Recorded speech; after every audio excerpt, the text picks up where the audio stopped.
This concept will mean nothing to you if you are not someone who places a value on New Year's resolutions or goal setting. So if that's not really your vibe, I'll see you in another video, or not.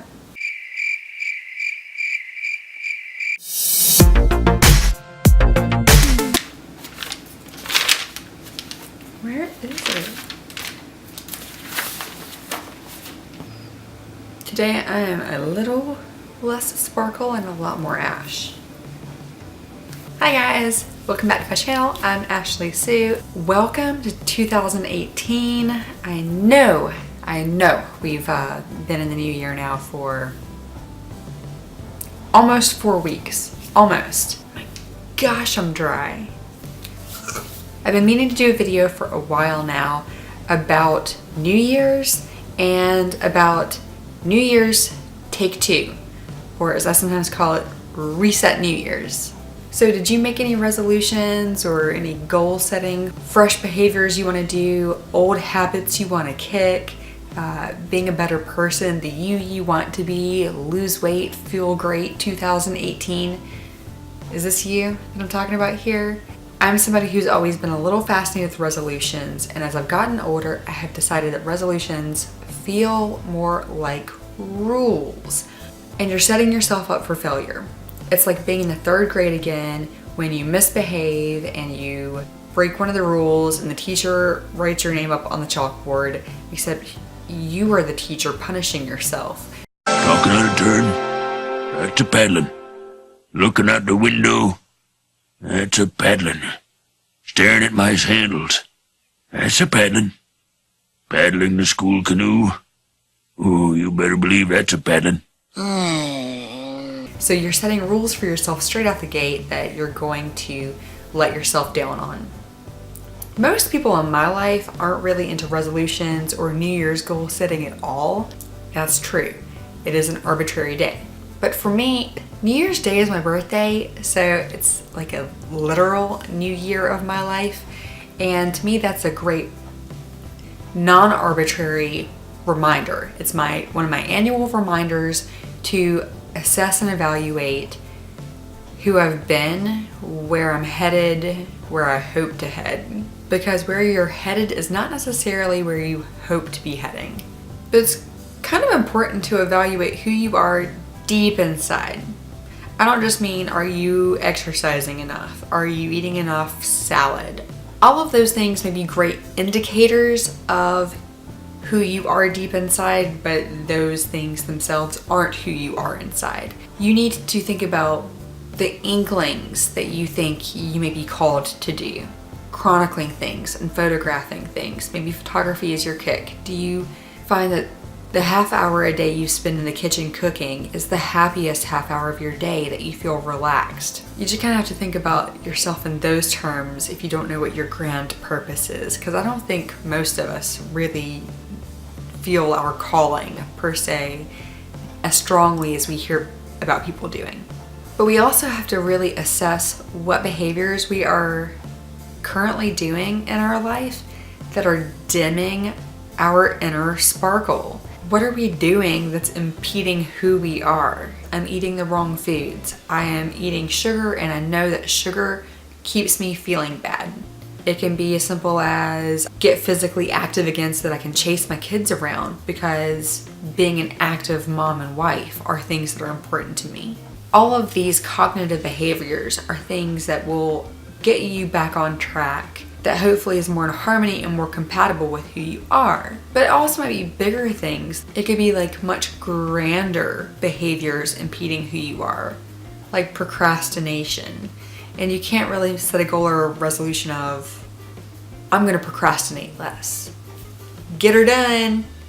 For me, some of the things that I need to do to reset 2018. Let me back up. I have gotten so far ahead of myself here. I have gotten so far ahead of myself explaining how I'm going to reset 2018 without explaining what reset 2018 is. So let me just take a moment backward.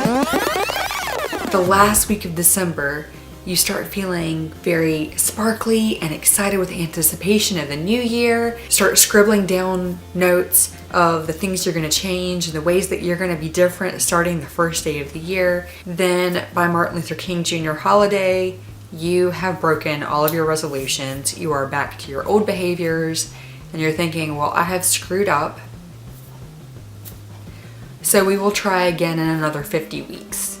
For the holidays, I let myself indulge. But my birthday is New Year's Day. We don't necessarily celebrate things on the day they happen. The last few years, we haven't even celebrated Christmas as a whole family until like the second week of January. Those first weeks of January, I'm still getting birthday cake, Christmas cookies, pumpkin pie. So years ago, I kind of custom tailored for myself the concept of reset New Year's, where if you feel like you've kind of already failed, reset 2018.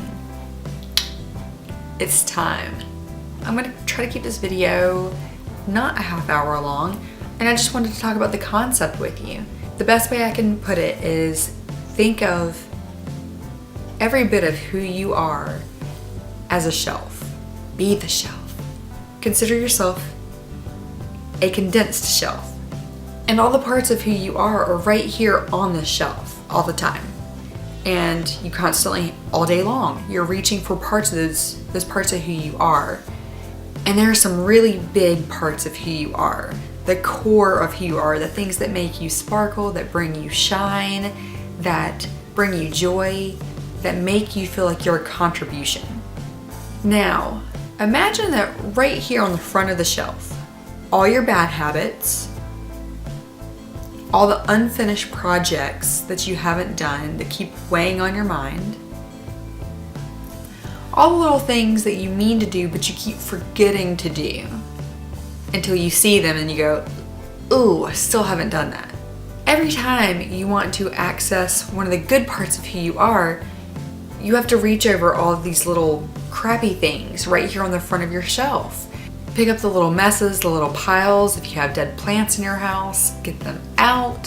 Things like this. Just when you look around, what in your physical world is manifesting itself as crap on the front of your shelf, preventing you from having a clear head and a clear heart. So I'm gonna end this video here with just a few suggestions if this is something that you are considering doing. If you're kind of thinking, I like this idea, I want to reset New Year, no matter what time of the year it actually is for you, I want you to look around and write a list of all the items you can see, of low-hanging fruit, as my old manager used to say, of projects that you have intended to get done and still aren't done. Whether it's a pile of books that you keep meaning to organize and put away, things to take to the donation center, cleaning out the fridge, whatever these low-hanging fruits are, write down a list of get it done stuff so that you can stop thinking about it and move on with your life. Write the daily goals that you would like to do more of, that if you weren't all consumed with stupid stuff or if you had more free time, that you would do.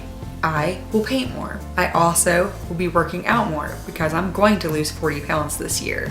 And then lastly, I ask you to maybe think of the loftier goals, your 5-year plan, as some people call it. Think about, maybe you want to quit your job and you know that is not something you can feasibly do in 2018. But your dream is to quit your job in accounting and go open a coffee house. Okay, well, what behaviors can you start implementing now that will get you closer and closer to that dream so that in 5 years or 3 years or 8 years, you can make that goal happen instead of going, hey, for the last 10 years, I've wanted to quit being an accountant and go open a coffee house. But I guess I'll go back to the bank today. Part of Reset New Year's is you do actually have to pick a date, which means you are picking an arbitrary date. For me, it will probably be February 1st, which is the latest I have ever done it. Let's get cracking.